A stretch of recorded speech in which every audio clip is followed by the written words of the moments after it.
Programang ito ay rated SPG. Striktong patnubay at gabay ng magulang ang kailangan. Maaaring may masiselang tema, lengguwahe, karahasan, sexual, horror o droga na hindi angkop sa mga bata.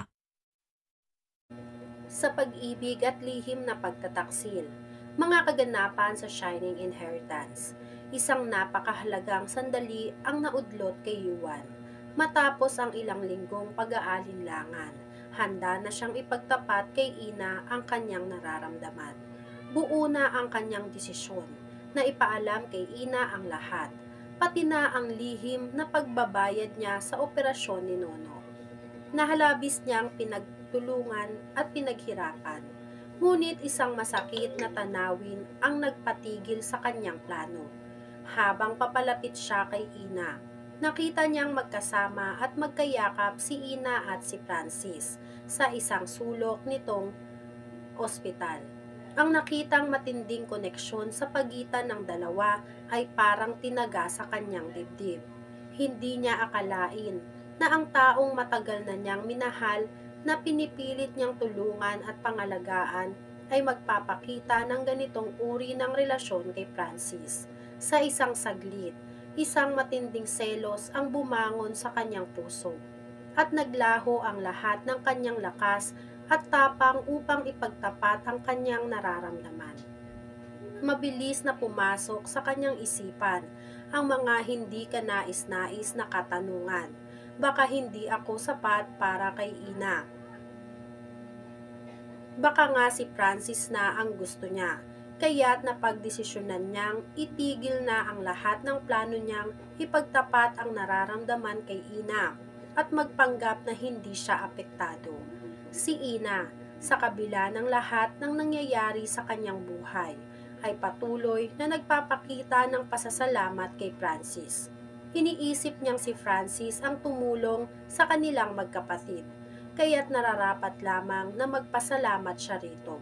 Wala siyang kaalam-alam na si Francis, bagamat tila matapat at maaasahan, ay nagtataglay ng isang malaking lihim na pwedeng magbago ng kanilang buhay magpakailanman. Hindi kayang aminin ni Francis kay Ina ang mga lihim na natuklasan niya mula sa kanyang ama, si Attorney Charlie. Ang totoo ay siya ang may kinalaman sa mga iligal na gawain sa kumpanya ng mga De La Costa at siya rin ang tunay na dahilan ng mga maling akusasyon kay Ina. Isang bagay na patuloy niyang itinatago sa lahat, pati na kay Ina.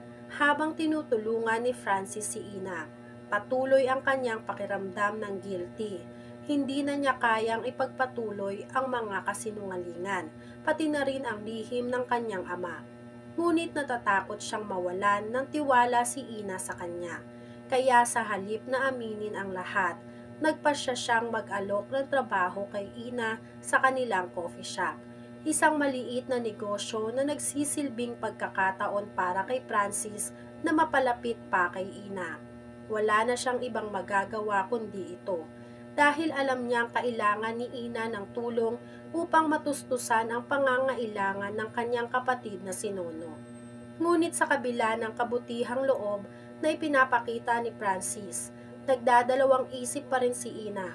Hindi niya kayang kalimutan ang mga nangyari sa pagitan ng kanilang pamilya at ang mga lihim na nagsisilbing panganib sa kanila. Ang mga alingaw-ngaw na kumakalat tungkol sa hindi magandang reputasyon ni Francis na may kinalaman sa mga De La Costa, pati na rin ang mga nagdaang kaganapan, ay nagdulot sa kanya ng pangalawang pag-aalinlangan. Nag-aalangan si Ina. Hindi siya makapaghilom mula sa pagkatalo at sakit na dulot ng mga nangyari sa kanyang pamilya. Iniisip niya kung may posibilidad nga bang maging masaya sila ni Francis o kung baka siya lang ang mapapasama sa lahat ng ito. Ngunit dahil sa matinding pangangailangan at pagmamahal sa kanyang kapatid na si Nono, pinili niyang tanggapin ang alok ni Francis sa kabila ng mga takot at alinlangan.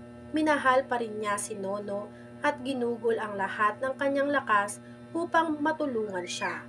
Kahit pa iyon ay nagdulot ng mga sakripisyo at pag-aalinlangan sa kanya. Isang gabi, Isang matinding pangarap ang gumulo sa isipan ni Ina, na panaginipan niyang humihingi ng tulong si Madam Aurea sa kanya, isang matandang kaibigan ng kanilang pamilya. Dahil sa pangarap na iyon, lalong naisip ni Ina na may mali sa mga nangyayari at kailangang malaman kung saan dinala si Madam Aurea. Hindi na siya makapagpigil pa at nagdesisyon siyang alamin ang buong katotohanan. Habang nag-iisip ng paraan, nakipagtulungan si Ina kay Sonia o sinundan nitong si Ina si Sonia,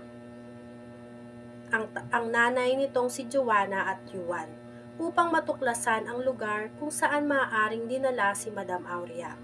Sa tulong ng kaibigan nitong si Ina, natuntun nila ang isang lihim na pasilidad na pinagtataguan ni Madam Aurea. Ngunit sa hindi inaasahang pagkakataon, nagkaroon ng tensyon sa pagitan nila at ng mga nagbabantay kay Madam Aurea. May mga tao na nagmamasid at nag-aabang kay Madam Aurea, at ang lahat ay nauwi sa isang madilim na sitwasyon. Sa gitna ng kaguluhan, nagdesisyon si Madam Aurea na tumakas mula sa hawla ni Patty. Nagplano siya ng paraan upang makaalis. At habang hindi nakikita ni Patty, tumakbo siya palayo at nakatagpo ng pagkakataong makipag-ugnayan kay Sonia. Subalit, nang marinig ito ni Patty, agad niyang tinakpan ang bibig ni Madam Aurea at inagaw ang pagkakataon na makalabas. Pinilit ni Patty na pigilan ang pagtakas ni Madam Aurea, na naging dahilan ng isang magkasunod na pagsabog ng mga saloobin at galit sa pagitan nila. Habang ang kaguluhan sa kabila ng lahat ay umuusad, nakatagpo ng pagkakataon si Ina. Napansin niyang may hindi kapani-paniwalang nangyayari sa buhay ni Madam Aurea. Ibinunyag ni Patty ang kanyang malupit na mga plano at mga lihim na nagdulot ng mas marami pang kaguluhan sa kanilang lahat.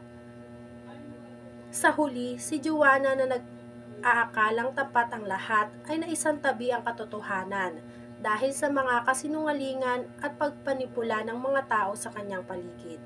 Pilit tinatago ang lahat ng mga lihim, ngunit tila ba ang bawat hakbang ni Ina ay nagdadala ng mas malalim na katotohanan na handa siyang ipaglaban. Sa kabila ng mga pagsubok at mga lihim na patuloy na sumasabay sa kanyang buhay, patuloy si Ina sa paghahanap ng katotohanan. Hindi niya kayang itago ang sakit at pangarap na tulungan ng kanyang pamilya at ang mga taong minahal niya. Patuloy siyang maghahanap ng mga sagot, kahit pa magdulot ito ng mas maraming komplikasyon at peligro sa kanyang buhay. Ang lahat ng ito ay isang paglalakbay na nagsisilbing aral ng tunay na pag-ibig, pagsasakripisyo at pagtuklas ng katotohanan. Puno ng mga katanungan at misteryo ang kwentong ito, ay patuloy na magbubukas ng pinto ng mga bagong lihim at magpapatuloy ng labanan sa pagitan ng mga nararamdaman at mga pagkakautang sa buhay ng bawat isa. Ang mga sakripisyo, pag-ibig at pagtitiwala ay patuloy na susubok sa bawat hakbang ng kanilang buhay. Ano ang susunod na hakbang ni Ina, Yuan at Francis, at hanggang saan naabot ang kanilang mga sakripisyo para sa pamilya at sa kanilang mga mahal sa buhay. Yan nga mga kaganapan at mga dapat nating abangan dito sa Shining Inheritance. Kung gusto niyo pa ng mga ganitong klaseng video ay mag-subscribe at i-like itong video na to. Maraming salamat po!